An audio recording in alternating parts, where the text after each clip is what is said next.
Mengapa kita merayakan Yesus bangkit? Karena dia memang bangkit. Dia sudah bangkit. Dan satu-satunya di antara semua pendiri agama yang bangkit adalah Yesus Kristus. Saudara-saudara, jikalau manusia lahir di dunia tapi belum pernah mengerti tentang kebangkitan Kristus, sangat sayang dia pernah dilahirkan di dalam dunia. Jikalau kita mempelajari semua buku, kita menemukan manusia semua mengeluh karena bagaimana unggul, bagaimana sukses, bagaimana kaya, bagaimana pintar. Pada satu hari kita semua mati. Apakah itu akibat terakhir? Apakah itu detik? Dan itu adalah hasil terakhir daripada perjuangan manusia. Alkitab mengatakan kematian merupakan musuh yang terakhir. Akhir bagaimana sukses, bagaimana kaya, bagaimana tinggi pangkat, bagaimana engkau mendapatkan segala kemuliaan dunia, ditelan oleh kematian. Kalau demikian, manusia secara seluruh masih ada hari depan. Tapi secara pribadi, semua tidak ada harapan. Paulus berkata di Korintus pasal 15, jikalau Kristus tidak bangkit, maka yang kau percaya itu adalah sia-sia. Jikalau Kristus tidak bangkit, yang kami beritakan itu adalah sia-sia. Jikalau Kristus tidak bangkit, maka kami lebih kasihan dari semua orang, karena kami hanya berpengharapan di dalam dunia yang sementara saja. Tetapi puji Tuhan, Allah yang hidup adalah Allah yang menjanjikan hidup kepada manusia. Allah yang hidup bukan secara mencipta, bukan secara menghembus napas, bukan secara memberikan hidup. Dia memberikan janji, dan janji Allah yang beribu-ribu. Tidak ada satu lebih penting dari janji yang tunggal. Janji Allah adalah hidup yang kekal. Saudara-saudara, di dalam 1 Yohanes pasal 2 dikatakan Allah berjanji, dan janji Allah adalah janji yang memberikan hidup yang kekal. The promise of God is eternal life. Ini adalah janji tunggal. The promise of God. The only promise. Yang paling penting. Itu sebab Pak Yakub tadi sudah memberikan kepada kita khotbah yang sangat indah. Dan dengan kutipan ayat yang paling terkenal. Karena demikianlah Allah mengasihi isi dunia ini. Sehingga dikaruniakannya anak yang tunggal itu. Supaya barang siapa yang percaya kepada dia. Jangan binasa. Melainkan beroleh hidup yang kekal. Saudara-saudara, hidup di dunia ini hanya beberapa puluh tahun saja. Hidup di dunia ini sangat pendek. Sehingga pada waktu engkau kecil, engkau mengharapkan cepat-cepat dewasa, cepat-cepat bertumbuh, cepat-cepat akil balik. Tapi tidak lama kemudian engkau baru sadar. Setelah engkau dewasa, setelah engkau akil balik, setelah engkau sudah bertumbuh, yang menyusul adalah masa tua yang membawa engkau ke kuburan. Saudara-saudara, itu sebab semua manusia dari pengemis sampai presiden sama. Dari orang paling miskin sampai raja sama. Mereka menuju kepada kematian. Waktu kematian datang, dia tidak peduli engkau jenderal bintang 5 atau engkau yang jual kacang di pinggir jalan. Waktu kematian datang, dia tidak peduli engkau Rockefeller atau engkau seorang yang tidak terkenal. Waktu kematian datang, dia tidak peduli engkau adalah mempunyai kekayaan begitu banyak atau engkau seorang rakyat jelata. Dia tidak memandang bulu, dia tidak menerima suap. Waktu kematian datang, dia memberikan sesuatu nasib yang sama, rata kepada semua orang. Semua harus mati. Seorang pemilik pabrik senjata api yang terkenal di Jerman namanya Krupp. Sebelum dia mati, dia paling takut mati. Sehingga dia begitu trauma kepada istilah mati. Semua buku yang dia baca, kalau ada mati, dipejet hurufnya, lalu dia loncat. Semua surat kabar, matinya suruh orang coret dulu, baru dia baca. Dia ketakutan mati sampai begitu traumatis. Dan satu hari, nyonya dia dikunjungi oleh tamu, tinggal di rumah dia, malam itu mati di rumahnya. Dia ketakutan, esoknya langsung jual rumah itu. Entah berapa murah, berapa mahal. Pokoknya ini orang mati rumahku, saya jual rumah. Dia seorang yang kaya, tetapi pada waktu dia tua, dokter mengatakan, engkau sudah harus mati. Dia ketakutan dan dia berkata, minta tolong dokter, aku memberikan kepada engkau 1 juta Deutschmark. Itu uang Jerman. Saya memberikan 1 juta dolar, 1 juta Deutschmark. Kalau engkau bisa memperpanjang hidupku 10 tahun saja. Dokter bilang apa? 10 tahun? 10 hari pun tidak tentu bisa. Uangmu milikmu. Aku tidak bisa menerima uang apapun untuk menentukan mati hidup seseorang. Saudara-saudara sekalian, kematian itu satu rahasia. Kematian itu satu ancaman. Kematian itu satu ajal yang kita semua harus menghadapi. Tetapi saudara-saudara, siapakah yang bisa memberitahu kepada kita apa itu mati? Setelah mati kemana? Apakah rasanya kalau sudah mengalami kematian? Tidak ada satu orang sanggup. Karena yang bisa bicara kepada kita semua belum mati. Yang sudah mati semua tidak bisa bicara. Sehingga tidak ada satu orang bisa membongkar rahasia kematian. Tidak ada seorang bisa mengajar tentang apa itu kematian. Kecuali Sang Pencipta yang menentukan mati hidup. Kecuali Sang Penebus yang sendirinya pernah mati dan bangkit. Di dalam kitab suci ada satu ayat. Ayat itu begitu indah. Dan ayat itu pertama kali saya baca, saya kaget. Kagetnya sampai sekarang belum selesai. Karena yang mengatakan kalimat itu berbunyi demikian. Aku pernah mati dan bangkit kembali untuk hidup selama-lamanya. Kalau di sebelahmu ada seseorang berkata, bisikkan di kupingmu, aku pernah mati. Engkau bilang, apa? Ngomong sekali lagi. Dia mengatakan lagi, aku pernah mati. Lah ini siapa ini? Langsung engkau lari dan berani lagi duduk di sebelah dia. Tidak ada orang boleh mengatakan kalimat itu. Kongfucu tidak pernah mengatakan. Kongfucu hanya mengatakan, Wei zhi sheng, yan zhi shi. If I cannot know what is living, how can I say about death? Itu Kongfucu.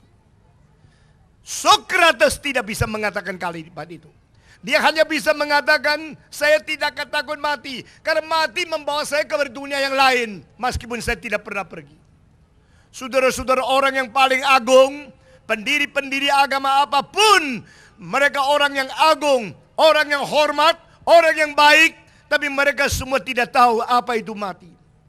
Kristus satu-satunya berkata, aku pernah mati, dan aku sudah bangkit kembali, dan aku hidup untuk selama-lamanya.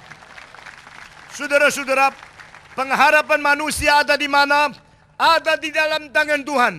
Janji Tuhan ada di mana? Ada di dalam Yesus Kristus. Dan kemenangan Kristus ada di mana? Di dalam kuasa kebangkitannya. Kita bersyukur kepada Tuhan. Kita memuji haleluya.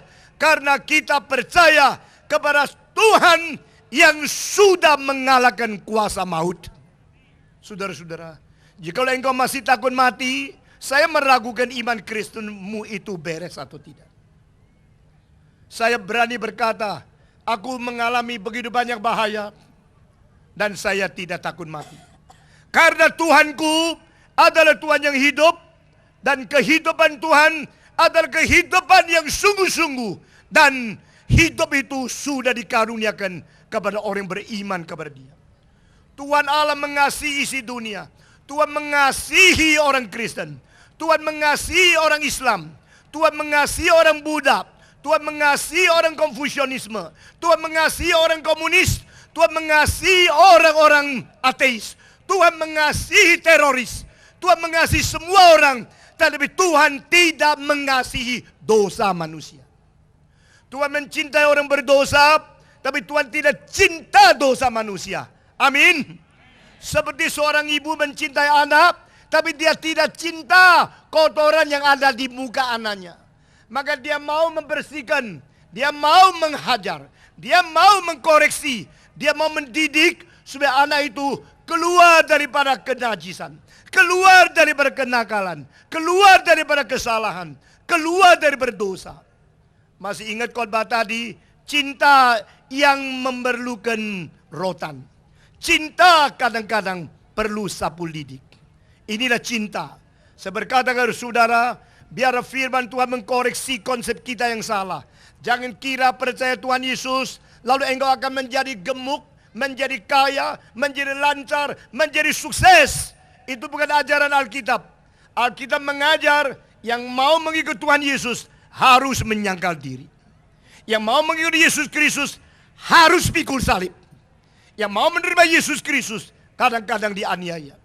Sudah lebih 900 gereja di Indonesia yang dibakar oleh orang-orang yang tidak bertanggung jawab, oleh orang-orang yang tidak menghormati Pancasila, oleh orang-orang yang namanya beragama tapi hatinya melawan Tuhan. Saudara-saudara, dan saya belum dengar berapa orang yang membakar gereja sudah dibawa ke pengadilan. Saya belum dengar hukum dilaksanakan di Indonesia dengan ketat. Tetapi saya berkata kepada saudara, kebangkitan Kristus telah mengalami hal yang sama. Pada waktu Yesus disalibkan di atas kayu salib, dengar baik-baik apa yang terjadi. 6 hal yang menakutkan yang terjadi. Agama merosot. Kedua, politik merosot. Ketiga, hukum merosot. Dan keempat, militer merosot. Kelima, masyarakat merosot. Dan keenam, alam semesta sedang mengikat dan mengkuburkan Yesus Kristus. Di dalam hal ini kita lihat tidak ada pengharapan lagi bagi manusia. Kalau politik sudah bermain-main, kalau hukum dipermain-mainkan, kalau itu hukum dipermainkan, politik dipermainkan, agama juga dipermainkan, militer bermain-main, semua bermain-main. Manusia masih ada pengharapankah? Yesus disalibkan oleh siapa? Yesus disalibkan oleh agama. Yesus disalibkan oleh siapa? Oleh politik. Yesus disalibkan oleh apa? Oleh hukum, oleh hakim, oleh jaksa, oleh orang yang tidak bertanggung jawab. Yesus disalibkan oleh siapa? Disalibkan oleh militer. Yesus disalibkan oleh siapa? Oleh suara rakyat yang massal yang begitu banyak dan berteriak, salibkan dia, salibkan dia. Maka Yesus harus mati. Alkitab mencatat sebab suara mereka sangat besar. Saudara-saudara, di dunia ini ada adil, ada keadilan. Kita adalah makhluk yang mengerti hukum. Tidak ada ayam yang mengerti hukum. Tidak ada kucing, harimau, jirapah, gajah, binatang apapun yang mengerti hukum. Satu-satunya makhluk yang mengerti hukum adalah manusia. Karena kita dicipta menurut peta teladan Allah. Lalu kita menghukum, kita mau cari keadilan. Tetapi tempat yang paling tidak adil adalah pengadilan. Di mana kelihatan uang, matanya sudah melotot, tidak lagi melihat kebenaran. Saudara-saudara, mahasiswa yang sekolah hukum, jikalau hatimu tidak takut kepada Tuhan, makin belajar hukum, makin engkau menjadi alat setan. Karena manusia bukan mau hukum. Manusia belajar hukum untuk cari duit. Manusia menjadi jaksa untuk korupsi. Manusia menjadi hakim untuk tidak adil. Kalau demikian, adakah pengharapan dunia ini? Saudara-saudara, Yesus bukan dibunuh oleh penyamun. Yesus bukan dibunuh oleh teroris. Yesus dibunuh oleh hakim-hakim yang melanggar hukum. Yesus dibunuh oleh politikus-politikus yang tidak kenal malu. Yesus dihukum mati oleh agama-agama yang tidak mengenal takut kepada Tuhan Allah. Yesus dihukum oleh militer-militer yang tidak tahu tugas mereka itu untuk apa. Saudara-saudara, massal yang berteriak dengan suara keras mau menang sendiri. Akibatnya anak Allah dibunuh, dipaku di atas kayu salib. Sekarang saya mau tanya, keenam kuasa ini, baik politik, baik agama, baik hukum, baik masyarakat, baik militer, baik kuasa alam, semua ini telah membelenggu Yesus di dalam kuburan. Lalu Yesus mati, selesai. Kalau demikian, saya menjadi manusia tidak ada arti apa-apa.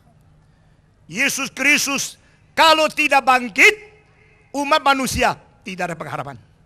Kalau Yesus bangkit, berarti hukum yang tidak beres, politik yang tidak beres, militer yang tidak beres, hakim yang tidak beres, agama yang tidak beres, tidak bisa lari daripada kuasa Tuhan Allah. Amin. Saudara-saudara, hari kebangkitan Kristus memberikan jaminan manusia masih ada pengharapan. Kebangkitan Kristus memberikan peringatan kepada semua pejabat harus berjalan dalam kebenaran, atau pada satu hari dihakimi oleh Allah yang tidak mengenal suapan, Allah yang adil, dan Allah yang mengalahkan kuasa mati. Saudara-saudara, itu sebab pada hari ini saya bersyukur kita orang Indonesia, kita mau damai, kita mau rukun, kita mau saling menghormati. Meskipun kita beragama berbeda, kita boleh saling belajar. Coba belajar apa perbedaan agama Islam dengan agama Kristen, dengan agama Buddha. Lalu mereka menemukan. Dan hari ini saya berkata kepada saudara, sebagai seorang pendeta, saya berkata, Yesus berbeda dengan semua pendiri agama karena dia bangkit daripada orang mati. Karena kuburan dia kosong, maka hati kita tidak kosong. Karena kuburan dia sudah kosong, maka hidup kita terisi. Puji Tuhan. Mari kita orang Kristen mengerti mengapa kita beriman kepada dia. Mengapa kita percaya Yesus Kristus? Karena dia adalah pengharapan yang menyelesaikan semua kesulitan, semua kelemut daripada dunia. Saudara-saudara melihat baik di Amerika, di Eropa, di Asia Timur, di Latin Amerika, semua tidak beres. Karena Alkitab berkata, sekalian manusia sudah berbuat dosa, semua sudah mengurangi kemuliaan Allah, dan upah dosa adalah maut. Semua harus mati. Saya berseru supaya presiden takut kepada Allah, wakil presiden takut kepada Allah, kabinet takut kepada Allah, hakim-hakim takut kepada Allah, jaksa-jaksa takut kepada Allah, pemimpin-pemimpin agama takut kepada Allah, dan seluruh rakyat Indonesia menjadi rakyat yang takut kepada Allah. Dengan demikian kita harus bertobat. Kita harus keluar dari berdosa.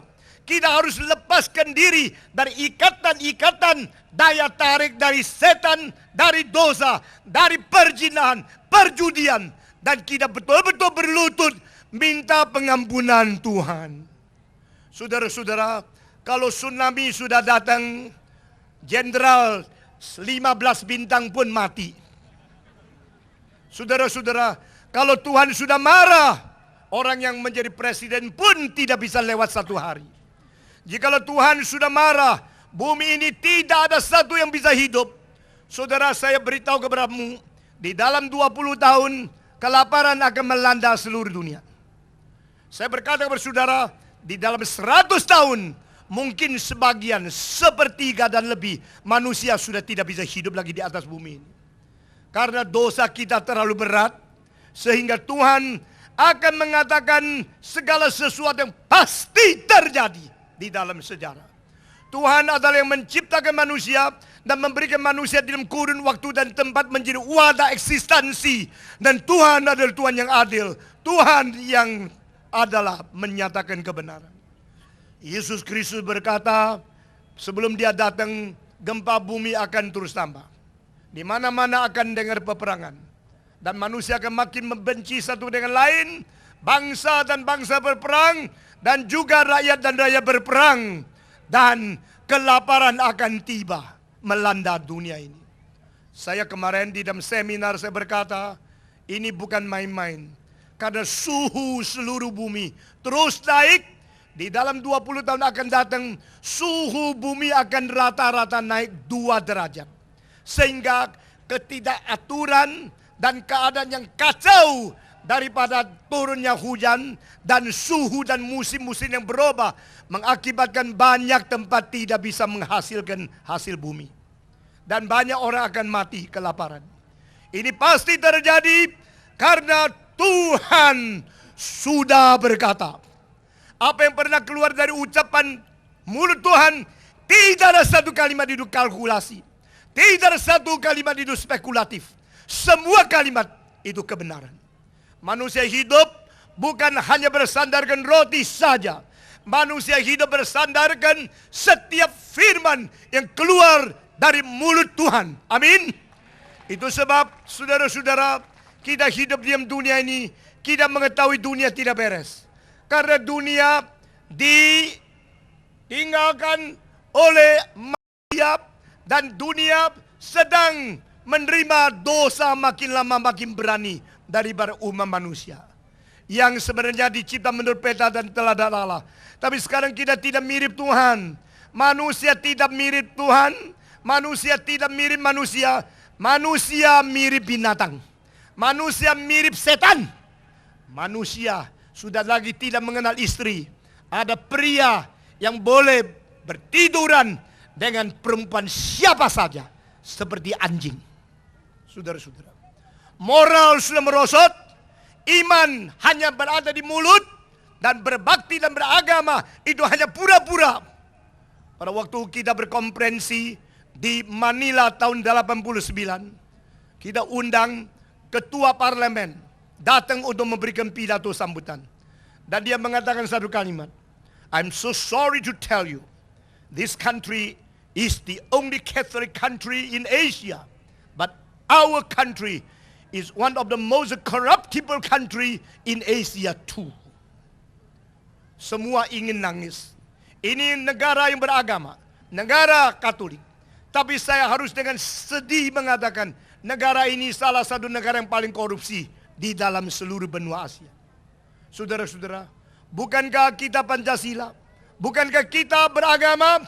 Tapi kita berani menipu, berani korupsi, berani melakukan hal yang tidak beres. Lebih daripada ateis-ateis. Saya tidak dengar di negara komunis ada gereja yang dibakar. Tapi saya dengar negara Pancasila gereja dibakar-bakar. Karena apa? Kita mempunyai corak luar yang bagus. Kita mempunyai hukum. Kita mempunyai agama. Kita mempunyai politik. Kita mempunyai segala ide-ide yang tinggi. Tapi hati kita sudah tidak takut kepada Tuhan. Kiranya pada malam ini kebangkitan Kristus menjadi satu dorongan untuk kita melihat ke depan, untuk melihat ke atas, melihat kepada janji Tuhan. Dia adalah Tuhan yang hidup, Tuhan yang setia, Tuhan yang benar, Tuhan yang sudah mengalahkan kuasa, dosa, kematian, hukum Taurat, dan kutukan ketidakadilan. Dia memberikan hidup yang baru. Dia memberikan pengharapan kepada kita. Mari kita yang sudah percaya kepada Tuhan, pegang teguh janji yang diberikan. Mari kita yang belum menerima Tuhan Yesus, mari datang kepada Tuhan. Datang buka hatimu. Kristus yang bangkit akan masuk ke dalam hidupmu, masuk ke dalam hatimu. Kristus mau menolong bangsa Indonesia untuk kemuliaan Dia, untuk faedah sesama kita.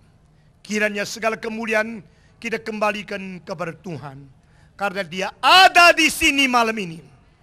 Tuhan ada di sini malam ini. Tuhan hidup di sini. Tuhan hidup di tahtanya. Tuhan hidup di dalam setiap jiwa orang yang beriman kepada Dia. Tuhan hidup di dalam hati saya. Coba tanya, apakah Tuhan juga hidup di dalam hatimu? Mari kita datang kepada Dia. Mari kita tunduk kepala, kita masuk di dalam doa.